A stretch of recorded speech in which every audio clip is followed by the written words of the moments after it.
మీకు ఈ విషయం తెలుసా? రీసెంట్గా అయితే అమెరికా 75 దేశాల యొక్క ఇమిగ్రెంట్ వీసాలని తాత్కాలికంగా నిలిపివేసింది. అది కాకుండా 19 దేశాలకైతే కంప్లీట్గా student visa and tourist visa కూడా లేకుండా చేసింది. దీనికి రీజన్ ఏం చూపెడుతున్నారంటే వాళ్ళు అనధికారిక వలసలు అండ్ వీళ్ళ వల్ల అక్కడ జాబ్స్ తగ్గిపోవడం, అక్కడ ప్రజలకు ఇబ్బంది అవ్వడం, ఈ రీజన్స్ చూపెడుతుంది అమెరికా అయితే. బట్ ఇందులో అయితే 19 దేశాలకు కంప్లీట్ అంటే మీకు స్టూడెంట్ వీసా ఉండదు అండ్ టూరిస్ట్ వీసా ఉండదు అండ్ ఇమిగ్రెంట్ వీసా అయితే మొత్తానికే ఉండదు. ఆ 19 దేశాలలో మనకు తెలిసిన దేశాలు అయితే ఒక 2-3 ఉన్నాయి. వాటి నేమ్స్ చెప్తా వినండి.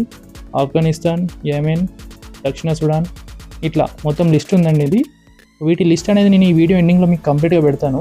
ఇది కాకుండా మనకు 75 దేశాలు ఉన్నాయి కదా, ఈ 75 దేశాలు ఏవైతే ఉన్నాయో వీటికి ఇమిగ్రెంట్ వీసా అనేది తాత్కాలికంగా నిలిపేసిండ్రు. ఇది ఎప్పటి వరకు ఉంటుంది అనేది మనకు తెలియదండి. అంటే అమెరికాలో ఈ రూల్స్ అనేటివి చేంజ్ అవుతూనే ఉంటాయి. సో మనం ఎప్పటికప్పుడు తెలుసుకుంటూ ఉండడం అనేది చాలా బెటర్. ఓకేనా? నెక్స్ట్ మీ వాళ్ళు ఎవరైనా వెళ్ళే వాళ్ళు ఉన్నా కూడా ఫస్ట్ ఒకసారి చెక్ చేసుకొని వెళ్ళాల్సిందిగా వాళ్ళకి చెప్పండి. ఓకేనా? ఇప్పటికైతే ఇండియాకి ఎటువంటి ప్రాబ్లం లేదండి. మన పక్కనే ఉన్న బంగ్లాదేశ్ అండ్ పాకిస్తాన్ వీటికి కూడా ఇమిగ్రెంట్ వీసా క్యాన్సిలేషన్ అయితే ఉందండి. అలాగే రష్యా కూడా ఉంది. ఎందుకంటే ఆబ్వియస్లీ వాళ్ళకి పడదు కాబట్టి అది మనకు తెలిసిందే. సో చూసారు కదా, ఇలా ఇమిగ్రెంట్ వీసాలకి సంబంధించి మీకు ఇంకేమైనా డీటెయిల్స్ కావాలి, డీప్ అనాలిటిక్ వీడియో కావాలి అని అంటే చిన్న కామెంట్ చేయండి. నేను తప్పకుండా ఒక వీడియో చేసి పెడతాను.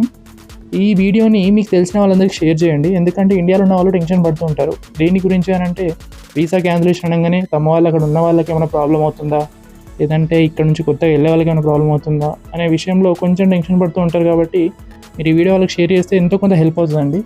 సో అలాగే నా వీడియోని లైక్ చేయండి, షేర్ చేయండి, సబ్స్క్రైబ్ చేసుకోండి.